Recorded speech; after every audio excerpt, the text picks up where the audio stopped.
Hi everyone, I'm Carly Bliley and I did my project on student ministry on college campuses.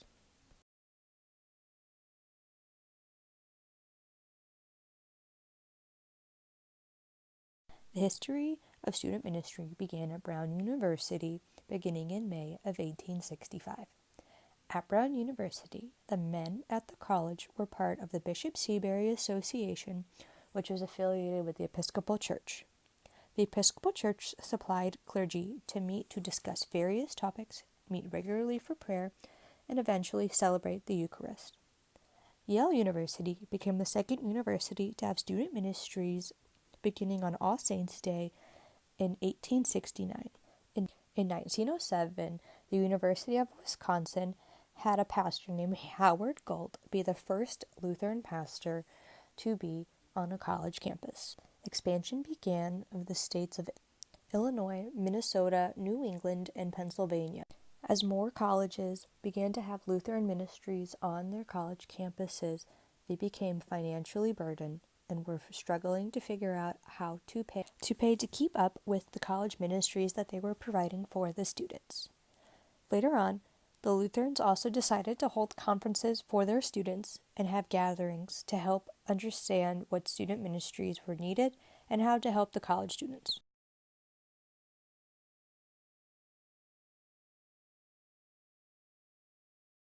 Spiritual formation and academic success was analyzed by a study.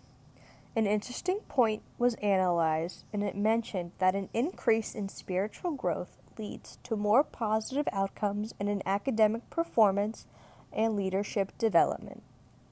Academic success on a Christian college has the access to provide spiritual formation. Institutions in a higher education setting have a distinct advantage over secular universities in their ability to aid in spiritual formation through curriculum development. Students pursue their knowledge of faith and become a responsible actor of society. An example of an actor of society is helping keep the peace. By offering peace, the community is left to help wrestle with issues for a safe environment.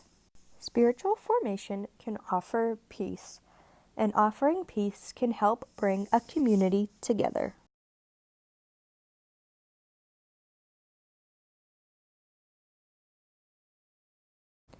Today, students across college campuses are being reached with student ministries. Any student can be a part of student ministries and have a relationship with the college chaplain or pastor. This includes first-generation students, veterans, transfers, or any student can be a part of student ministries that are served on campus.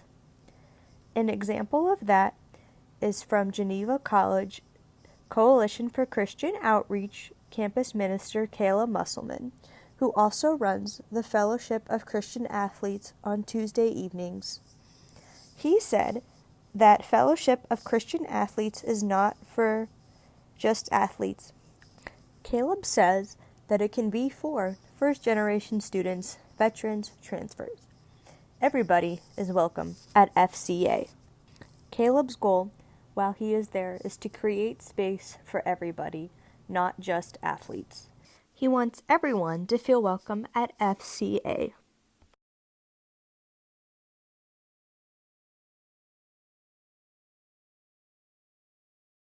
There is an organization that allows professional development in the higher education setting. It is called the Council for Christian Colleges and Universities. They give an opportunity to professionals in a Christian higher education setting to advance and learn about areas in a higher education setting. They follow 3 basic principles. First, they integrate biblical truth, but not just in a spiritual aspect of the institution, but throughout the academic enterprise. That goal is to include Christ everywhere, in the classroom, in a biology laboratory, and not just in chapel.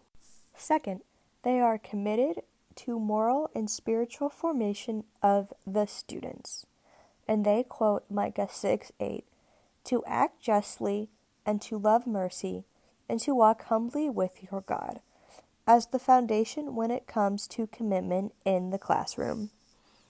Third, the CCCU is committed to graduating students who make a difference in the common good as redemptive voices in the world. They state that private religious institutions that exist for public good and contribute to human flourishing.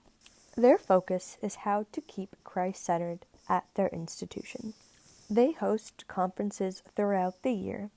An example of one is called Academic Affairs, Campus Ministry, and Student Development, and their primary focus is to cross 3 different student affairs groups and network within each other and learn more about each area.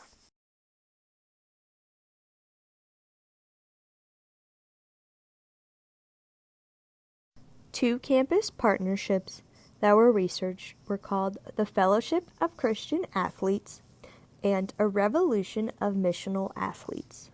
The Fellowship of Christian Athletes and a Revolution of Missional Athletes are very similar. Both have Bible studies for athletes, and Aroma also does international mission trips where they bring the gospel to other countries.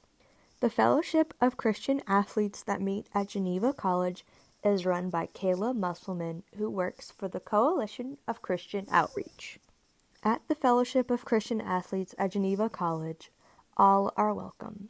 It does not matter if you are an athlete or not, and it is very refreshing for students who are not athletes to get to know athletes who share the same passion and love for Jesus Christ.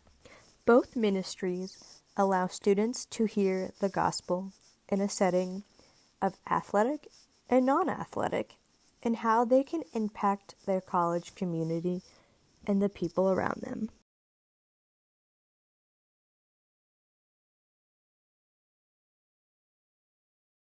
One ministry is called the Coalition for Christian Outreach. It began in Pittsburgh in the 1970s and has expanded all over the United States since then. 4 goals of the CCO is evangelism, discipleship, local church involvement, and working cooperatively with other ministries. The CCO came to Messiah College in 1991 when Doug Bradbury, a resident director at the time, established Issachar's Loft, which was created to strengthen discipleship through mission and adventure experiences. An event that the CCO hosts is called Jubilee, where they tell the story of creation, fall, redemption, and restoration. Jubilee is hosted in Pittsburgh, and colleges from all over come and travel for the weekend. The overall mission of the CCO is to see a generation of college students transformed by the power of Jesus Christ and His gospel.